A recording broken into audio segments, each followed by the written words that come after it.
la estrella incubadora.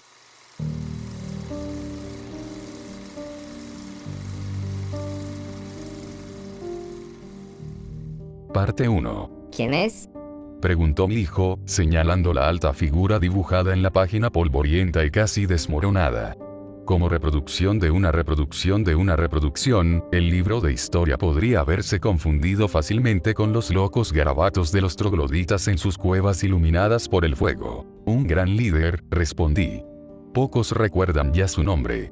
Washington, creo que era, aunque es muy probable que me hayan dicho muchas falsedades los que se llaman historiadores. Me reí con pesar, al igual que mi hijo. Dime que es un líder. Dijo. De donde yo venía, no era raro que los niños tuvieran una curiosidad exigente. Por lo que he oído, los líderes eran personas que creaban orden a partir del caos, le dije. Muchos tenían grandes visiones de cómo podría ser el mundo, o, en el caso de Washington, de cómo podría ser su país. Sin duda, se revuelve en su tumba ahora que todo lo que se esforzó por instaurar ha caído en la ruina. Para entonces, mi hijo había dejado el viejo libro a un lado y miraba con nostalgia por la ventana tintada de rojo, con la barbilla apoyada en los brazos, que a su vez descansaban en el alféizar de acero, y me dijo en tono serio. Quiero ser un líder. Me rompió el corazón escuchar que había desarrollado un sueño inalcanzable, un sueño que tendría que derribar en poco tiempo. Tal era el trato que recibían todos los sueños en aquellos tiempos, pero la tristeza que sentí entonces me parece una tontería ahora que me pregunto en vano qué habrá sido de su pobre alma. Podría estar en cualquier lugar, o en ninguna parte, y es probable que nunca lo sepa. Por todo lo sagrado, solo espero que esté en un lugar mejor que el mío ahora. Según los historiadores, había una fuerza clara y aparentemente inquebrantable llamada ley natural que gobernaba mi planeta natal en la antigüedad, un conjunto de reglas que podías seguir cuidadosamente para predecir el comportamiento de las cosas y llegar a donde querías. Por supuesto, no había nada de eso para estabilizar la época en la que crecí. La vida era un juego enfermizo de azar para todos nosotros, un juego que no dudaría en calificar de infernal si no fuera porque ahora estoy íntimamente familiarizado con el verdadero significado de la palabra. Hace tiempo que decidí que la única forma de acabar con el juego sería librar al cosmos de la Tierra por completo, igual que se extirpa un tumor maligno de un individuo por lo demás sano. Si no había esperanza para nosotros en el pequeño planeta blanco, también podríamos aportar algo de equilibrio al universo y dejar de existir, pensé. Esta idea se me ocurrió de una manera muy peculiar, introduciéndose en mi conciencia como si fuera el susurro de una musa sombría.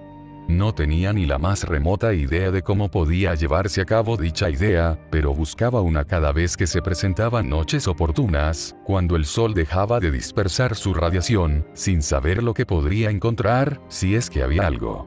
Cada noche duraba solo lo que la prodigiosa velocidad de rotación de la Tierra permitía. Saqué la ración vespertina de mi hijo de la nevera y se la serví en una hoja de cartón, sin decirle de dónde procedía la carne para no disuadirle de alimentarse. Sin que él lo supiera, la caza silvestre de los cuentos antiguos hacía tiempo que se había extinguido, dejando solo los cadáveres congelados y escuálidos de nuestra propia especie para comer cuando aparecían de vez en cuando.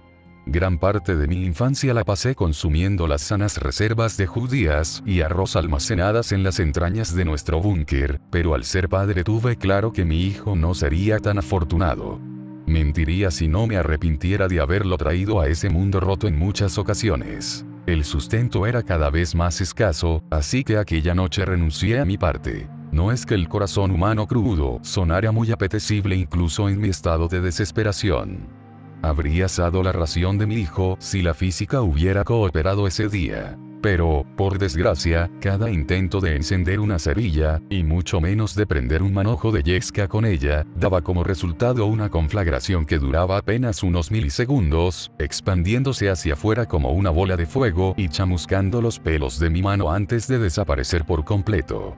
Los elementos, sobre todo el fuego, parecían adoptar diferentes propiedades en distintos momentos, sin que hubiera un patrón claro en sus fluctuaciones. Este azar decidía el destino de los hombres, y temía que pronto decidiera el de mi hijo y el mío para peor antes de que tuviera la oportunidad de hacer lo que debía hacer. El sol comenzó a perderse de vista, anunciando un nuevo intervalo de oscuridad. Era la hora. Volveré, le dije a mi hijo mientras me ponía los guantes, las botas y el abrigo de cuero, me tapaba la cabeza con la capucha forrada de piel, recogía algunos utensilios diversos y me equipaba con una máscara antigas vieja pero todavía funcional. No podía decir cuándo volvería debido a las imprevisibles corrientes de tiempo. Tampoco era seguro que volviera, pero hay cosas que es mejor mentir cuando se trata de niños. Mi hijo no me preguntó a dónde iba, porque sabía que no podía creer que me había decidido. Los planes cambian con el tiempo. Hablando del tiempo, siempre me ha parecido bastante divertido que se diga que el término abarcaba tan pocas variables. La temperatura, el sol, las nubes, los vientos y algunas otras cosas insignificantes. Si las palabras de los historiadores son ciertas, los antiguos eran unos blandos sin motivos de preocupación.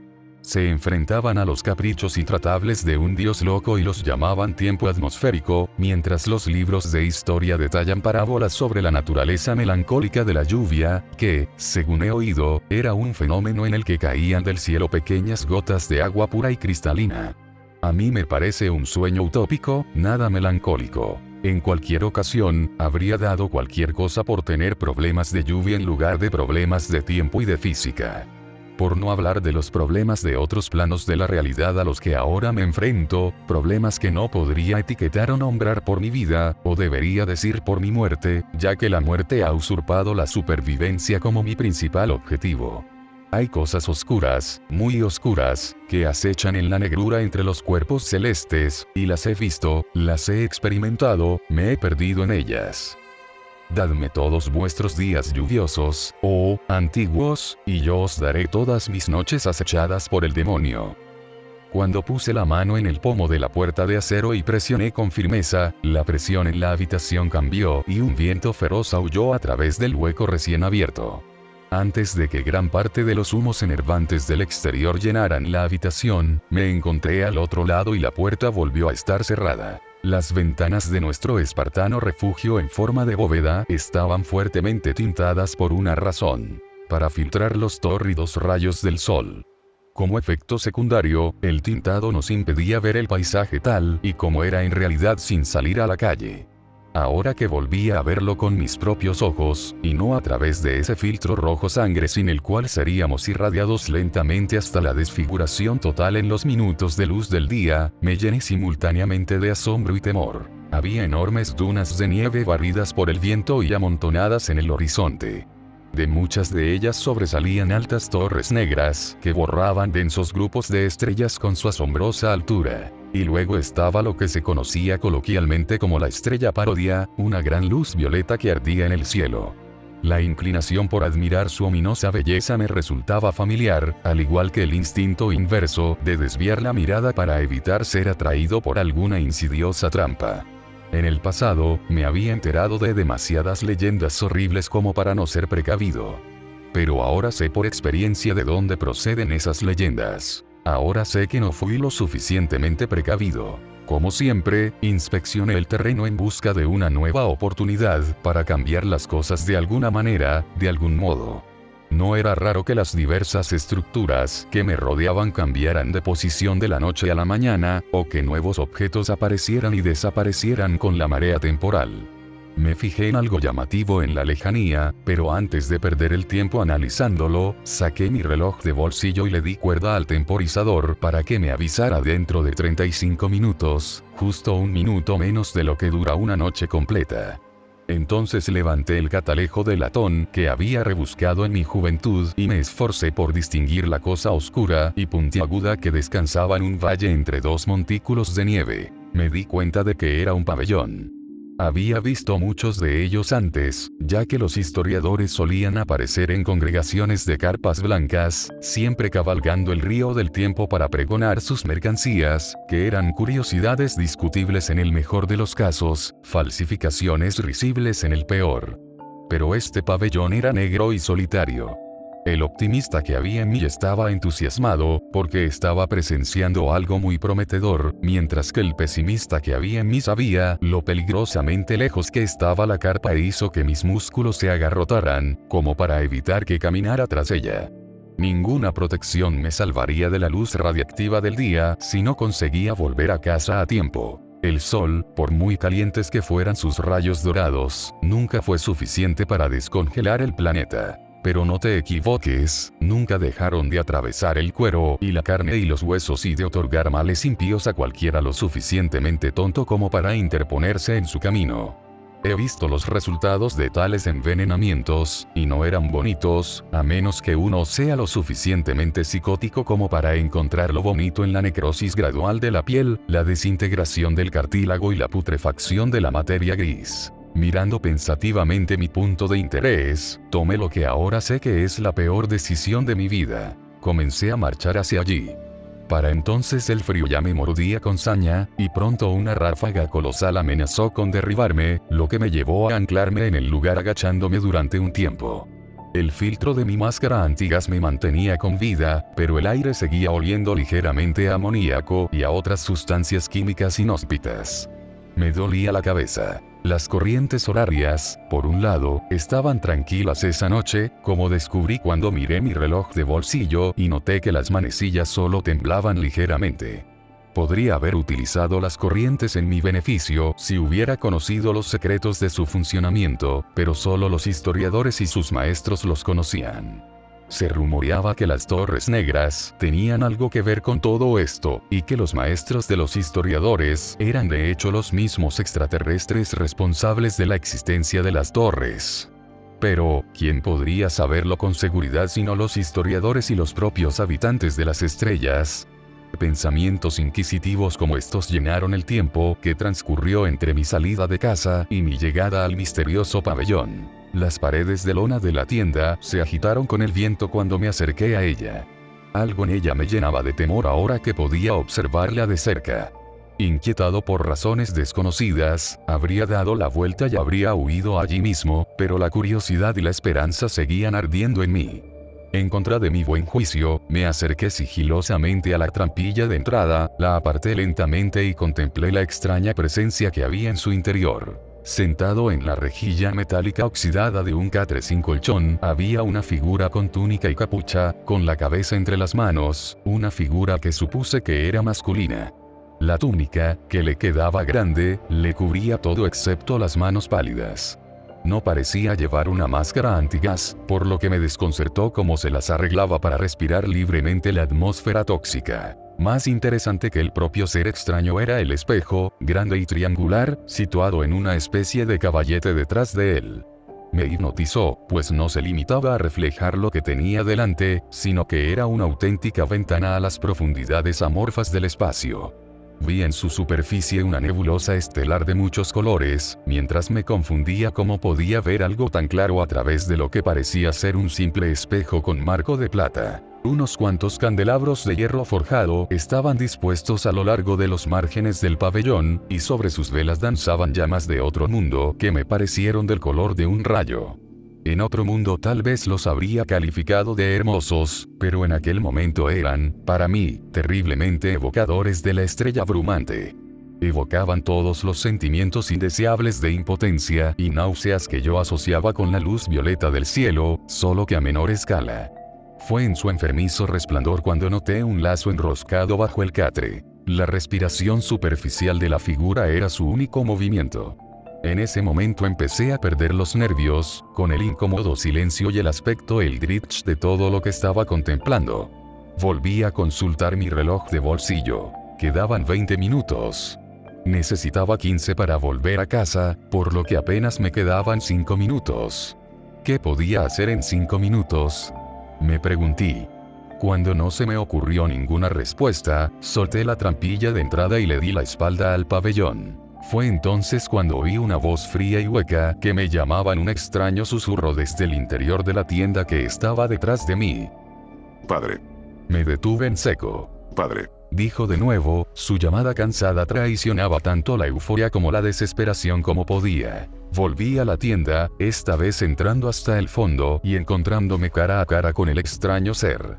Su cabeza ya no estaba enterrada en el abrazo arácnido de sus pálidos dedos, aunque su rostro seguía totalmente oculto por la capucha y la sombra.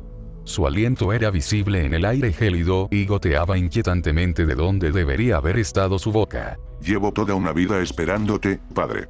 Su voz era ahora increíblemente tranquila y difícil de interpretar. Yo no soy tú, intenté interrumpir, pero siguió hablando. Uno pensaría que la inmortalidad lo llevaría a uno a alturas más altas. Pero no, solo me ha llevado a esta media vida. He anhelado un sentimiento de alegría como el que me ha proporcionado tu llegada, una alegría que creía que solo podría experimentar en presencia de la propia estrella brumante. Un escalofrío recorrió mi columna vertebral cuando pronunció esas palabras, y una curiosidad morbosa se apoderó de mí rápida e inexplicablemente, una curiosidad como nunca antes había experimentado.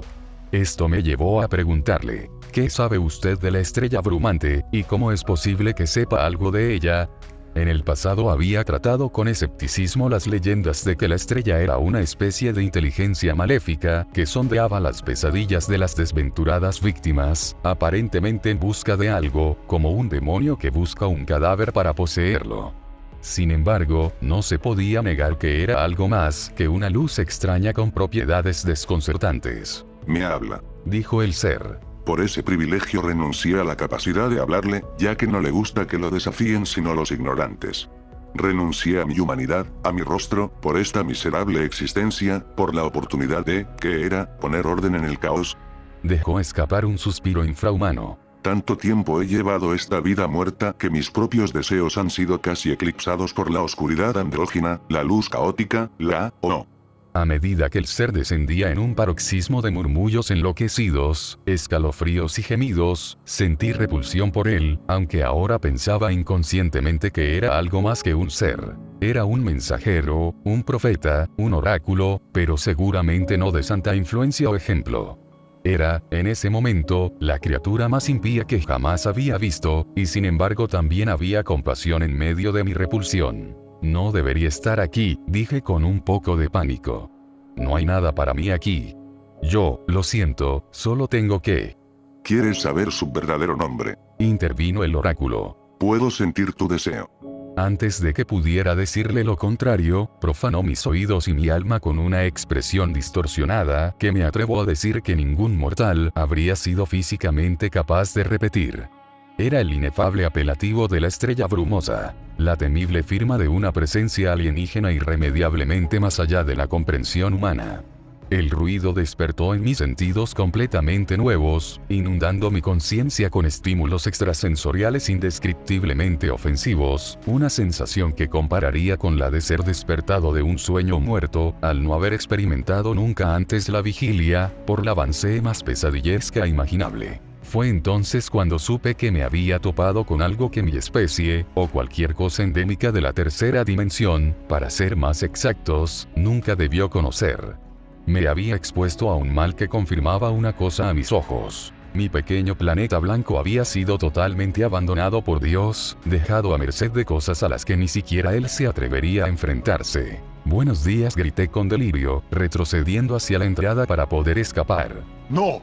Chilló el oráculo, poniéndose en pie. Era un chillido muy parecido al de una lechuza y que recordaba ligeramente a los lamentos de un león de montaña, los cuales había escuchado en grabaciones supuestamente antiguas. Nuestros intereses son mutuos, padre. Ambos queremos poner fin a este caos. No puedo hacerlo sin ti, ¿no lo sabes? ¿Qué quieres conmigo?, logré decir. Podía haber salido corriendo en ese momento, pero un miedo estrangulador me hacía sentir ansiedad por resistirme. Quiero que convoques a la estrella brillante, para que consuma este mundo corrupto y restaure el equilibrio cósmico. Serás recompensado más allá de tus sueños más elevados por esta hazaña, padre. Créeme. Casi perdí la razón cuando le oí mencionar el fin del mundo por segunda vez. Era mi deseo ver la Tierra destruida, y ahora parecía que el destino estaba de mi lado. Este oráculo enloquecido parecía ser la oportunidad que había estado buscando todo el tiempo. ¿Y qué hay de mi hijo?, pregunté, olvidando momentáneamente que el oráculo se hacía ilusiones sobre su relación conmigo. ¿Qué será de él? El oráculo me miró fijamente en respuesta, y sentí que sus ojos invisibles me miraban fijamente desde debajo de su capucha. Intentando en vano considerar todas las formas posibles en que podía desarrollarse este escenario, examiné todos los pensamientos que se tambaleaban dentro de mi cabeza. Finalmente pregunté, ¿qué debo hacer? Mátame. Suplicó en un ronco susurro. Mátame. Eso fue suficiente. No podía seguir lidiando con esta criatura desquiciada. El destino estaba condenado. Me apresuré a volver a la noche estrellada y me orienté en dirección a casa, sacando mi reloj de bolsillo sin pensarlo. Para mi sorpresa, el tiempo se había agotado. Quedaba 1 minuto. Solté una maldición incontenible. Había pasado realmente tanto tiempo.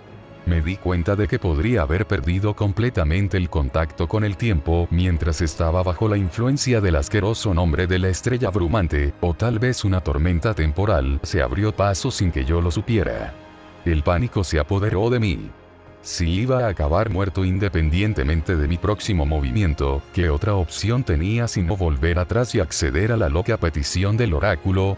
En ese momento, desenfundé mi navaja y me preparé para lo que creía que estaba a punto de ocurrir, pero nada podría haberme preparado para lo que realmente ocurrió. Mi aliento caliente y viciado me mareó al acumularse en mi máscara de gas mal ventilada, pero no me impidió irrumpir en el pabellón y asestar una puñalada exitosa en la yugular del oráculo. Cuando este cayó de espaldas sobre el oxidado catre, también cayó su capucha. Instintivamente aparté la mirada, pues contemplé durante 1 milisegundo su grotesco e inhumano rostro. Mientras me acobardaba, me di cuenta de que mi cuchillo y mi manga estaban manchados de sangre negra como el alquitrán, no roja como cabría esperar. Oí un aireado cacareo que brotó del oráculo, sin duda producto de una caja de voz recién dañada y de una larga mente demente. Tras jurarme a mí mismo que pondría fin a la patética vida de esta cosa, cerré los ojos y apuñalé salvajemente la cara y el cuello del oráculo demasiadas veces para contarlas. Sentí que el proyectil escupía una sangre anormalmente fría y viscosa con cada golpe. Sin aliento, finalmente cesé mi ataque y abrí los ojos con precaución. Su cara estaba ahora oscurecida por sus propios fluidos corporales entintados, y por lo tanto era ligeramente menos aterradora, pero todavía más repugnante que todo lo que había visto antes. Yacía allí gorgoteando con cada respiración, mero aire sin voz que salía de sus orificios faciales, hasta que resolló por última vez y se quedó flácido como una serpiente decapitada. Las velas violetas se apagaron misteriosamente tras su muerte, oscureciendo la zona ya de por sí oscura. Y el maravilloso espejo triangular dejó de serlo, pareciendo ahora nada más que un espejo convencional salpicado de una sustancia muy poco convencional. Un súbito vendaval golpeó violentamente las paredes de lona desde el exterior.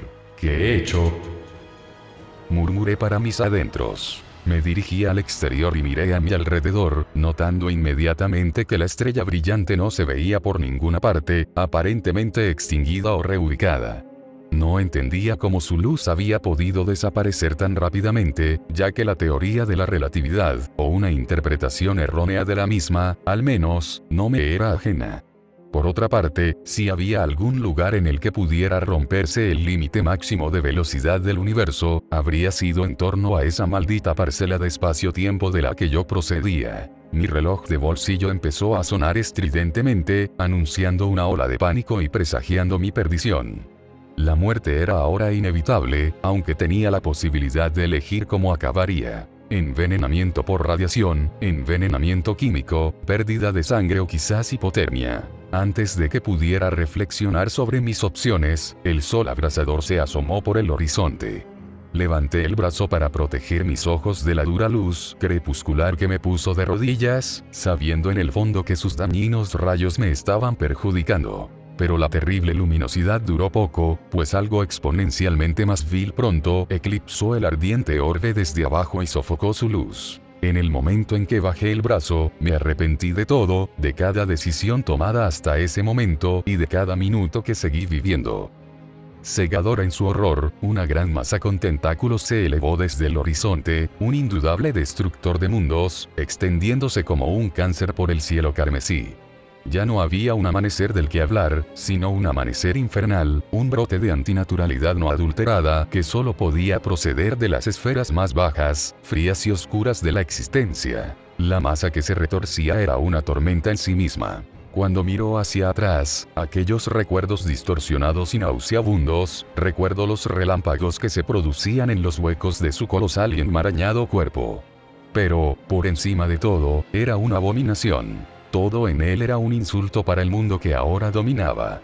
Me atrevería a decir que ningún ser, Dios o no, sería capaz de perdonar a una monstruosidad tan atroz por su crimen de mera existencia. Tampoco ningún Dios elegiría proteger a su creación de su insana ira en un momento tan tardío, pues seguramente cualquier cosa sobre la que pusiera sus multitudinarios ojos y apéndices quedaría manchada al instante y para siempre. Un profundo y asqueroso gemido llenó pronto el aire, evocando pensamientos de 1.000.000 de almas atormentadas que se lamentaban desesperadamente. Esto me hizo caer al suelo, donde me sacudí incontroladamente en posición fetal. La experiencia me hizo dar la bienvenida a la muerte, por lo que me quité la máscara y dejé que el aire nocivo llenara mis pulmones. Mis ojos, aunque cerrados en ese momento, detectaron la oscuridad que me envolvía por todos lados. Tal era el fin de mi existencia corpórea, y el comienzo de algo mucho más odioso de lo que jamás hubiera podido imaginar.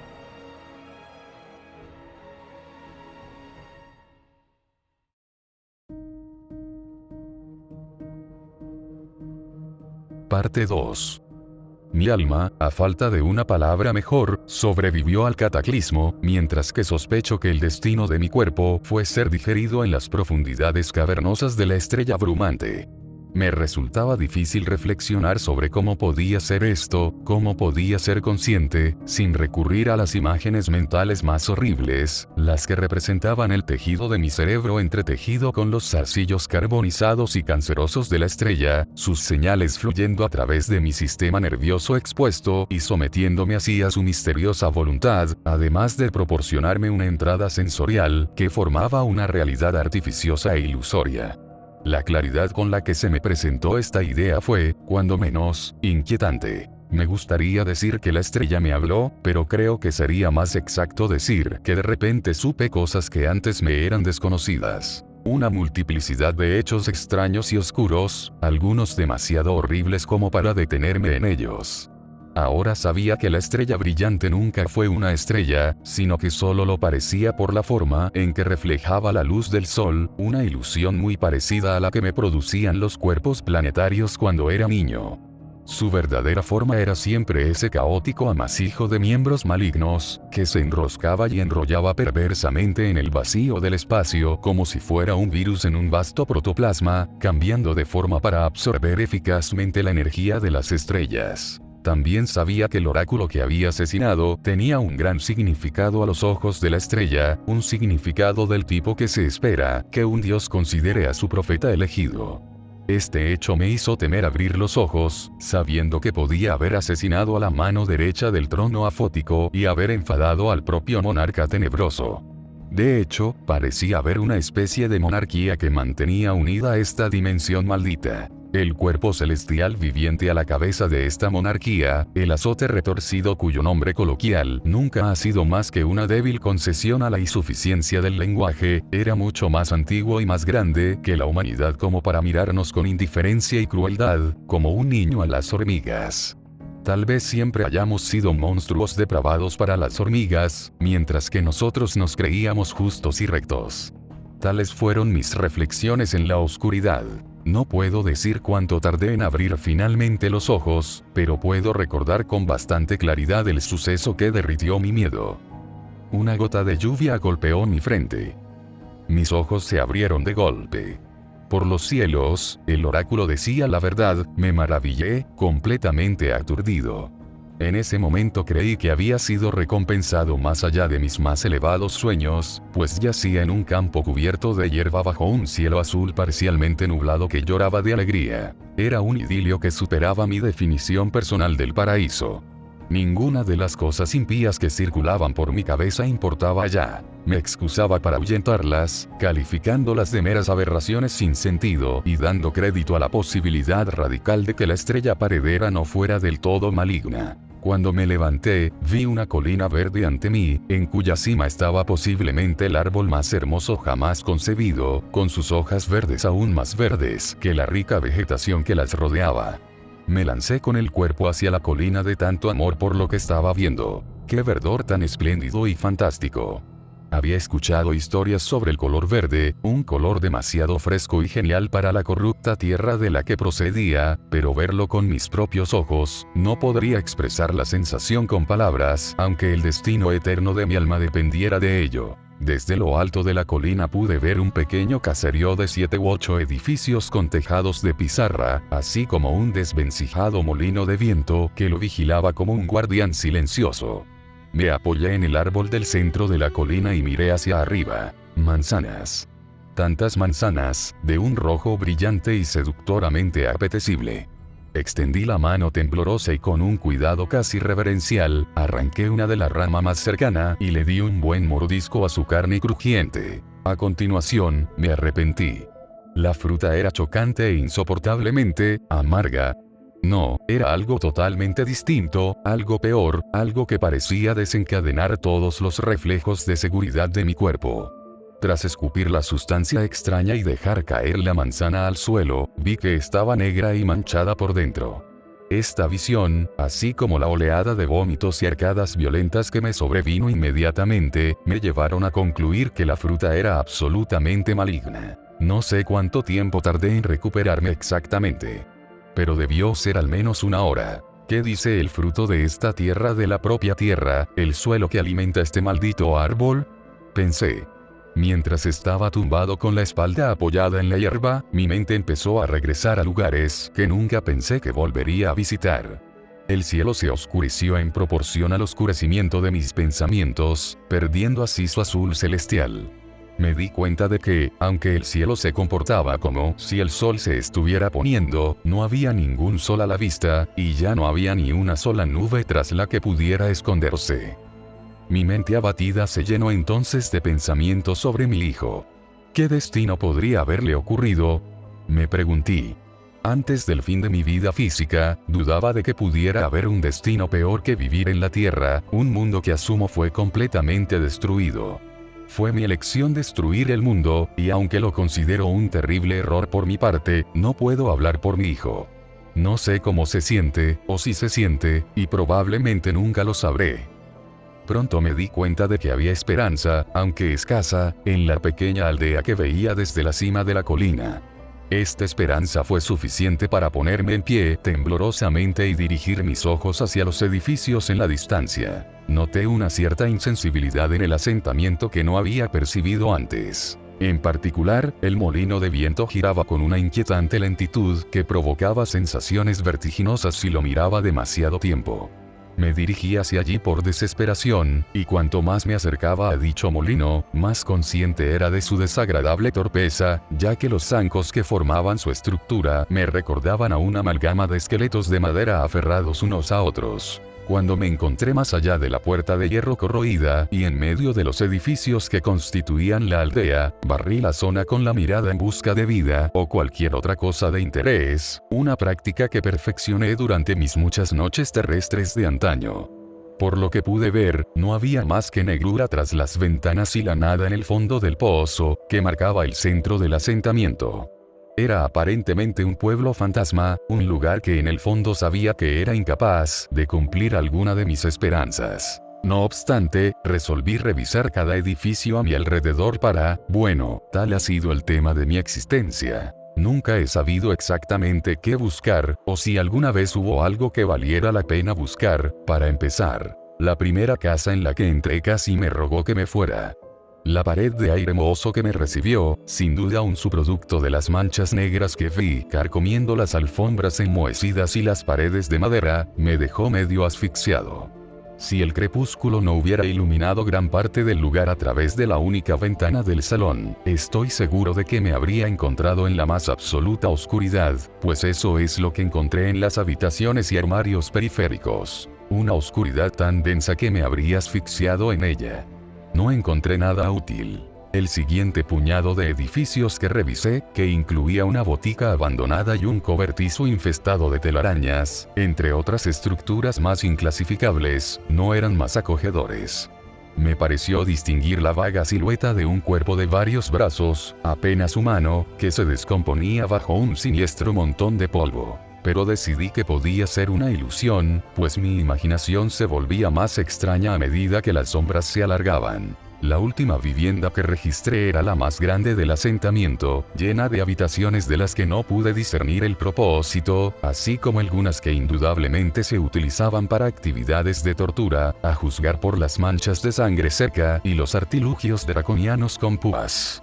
Con gran inquietud encontré el dormitorio de un niño en esa misma casa. Por el suelo había juguetes de niños que, al inspeccionarlos de cerca, resultaban ser maltratados por sus dueños hasta hacerlos irreconocibles. Caballos de madera desmembrados, muñecas de porcelana despojadas de sus ojos, todo ello aparentemente en sacrificio de una muñeca especial que estaba sentada en un rincón oscuro con miembros supernumerarios pegados a su cuerpo y globos oculares negros asomando por los numerosos agujeros artificiales de su cara. Supe de inmediato que aquel muñeco era una vulgar efigie de la estrella parlante, que no era en absoluto exacta, sino que indicaba un intento desesperado por parte de su creador de complacer a la estrella y liberarse de su influencia. Esto era inexplicablemente claro para mí, al igual que otras cosas sobrenaturales cuando desperté en este reino. Alrededor del cuello de la efigie había una fina cadena, de la que colgaba una llave de esqueleto. No fue hasta que me acerqué cautelosamente a la esquina oscura y arranqué la llave de su cadena que me di cuenta de lo repulsiva que podía ser una llave. Sus bucles y giros perversamente nudosos parecían imposiblemente irreverentes para las leyes de la geometría, lo que provocó que una paranoia inquietante me atormentara el cerebro, agravada por los incontables ojos de aquella efigie antinatural que me miraban psicóticamente desde la oscuridad. Aunque todo lo relacionado con la llave era desagradable, sentí que me arrepentiría de haberla dejado atrás, así que me la metí en el bolsillo con la esperanza de no tener que volver a vislumbrarla. Cuando me di la vuelta y me dirigí a la puerta, mi paso se vio acelerado por un peculiar ruido de desplazamiento de procedencia desconocida. Ya me sentía vulnerable y claustrofóbico por la tenebrosa atmósfera, pero aquel estremecedor sonido me puso al límite. Tenía que salir de allí. Y salí de allí. Volver al aire libre no fue tan reconfortante como cabría esperar, pues había una incómoda ausencia de aire fresco. En concreto, parecía no haber aire en absoluto, solo un profundo vacío que se negaba a consolarme. A estas alturas, la noche había caído por completo, junto con mi ánimo. No podía decidir qué destino sería peor: estar solo en esta tierra tan poco acogedora, o compartirla con seres malsanos del tipo escurridizo y de muchas extremidades que mi imaginación insinuaba. Se me presentó otra dicotomía de destinos: la locura o la cordura. ¿Qué sería más preferible? ¿Estar a merced de los horrores reales y conservar la cabeza, o enfrentarme a los ilusorios y perderla? Desgraciadamente, no tendría nada que decir al respecto, por lo que las reflexiones resultaron inútiles.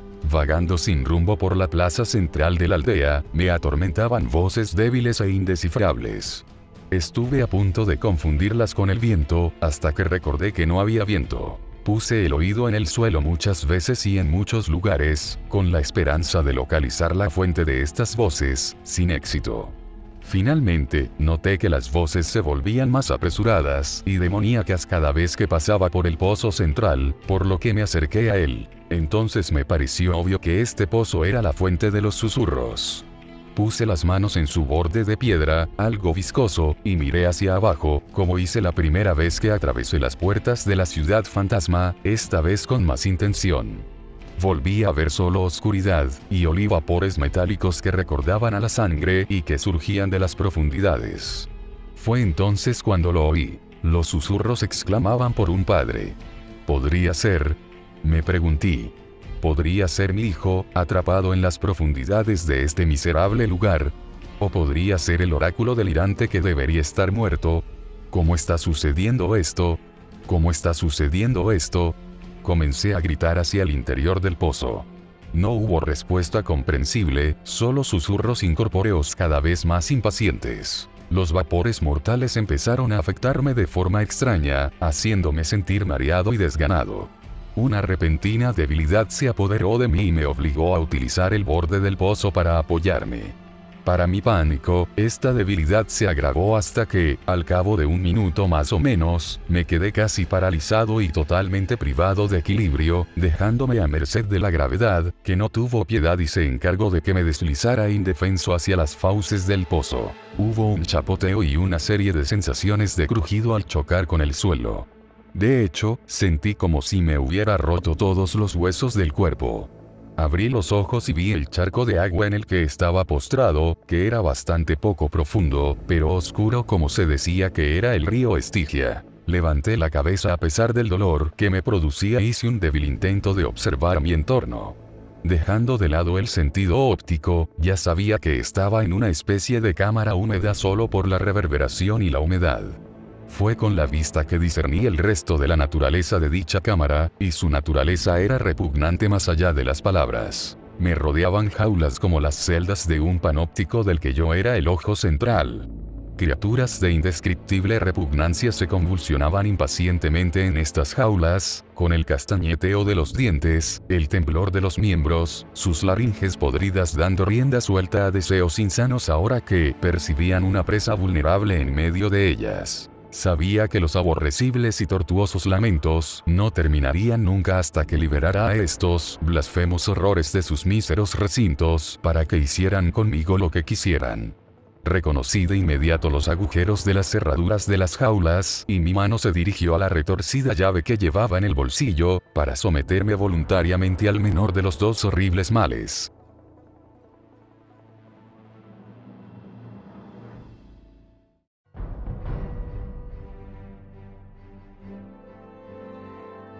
Epílogo.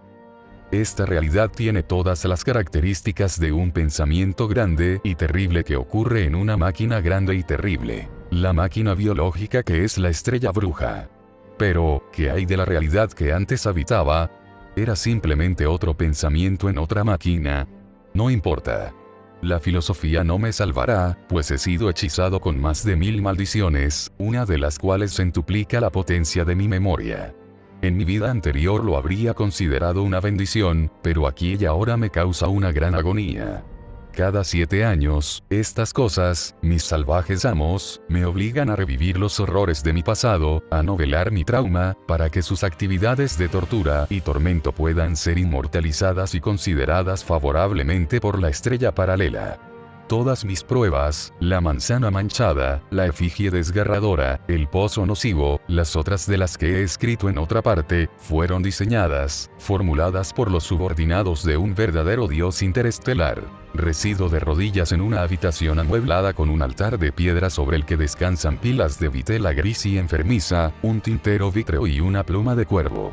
Hay innumerables estantes que me rodean por todos lados, estantes sobre los que reposan las obras de mis desventuras por montones. Mis dolorosos recuerdos se vuelven más lúcidos con cada trazo de la pluma, agravados por el hecho inevitable de que mi futuro será igual de espantoso, o peor, que los días anteriores. Espectros temibles patrullan incansablemente los pasillos. Incluso ahora debe haber uno mirándome desde las sombras, lo sé.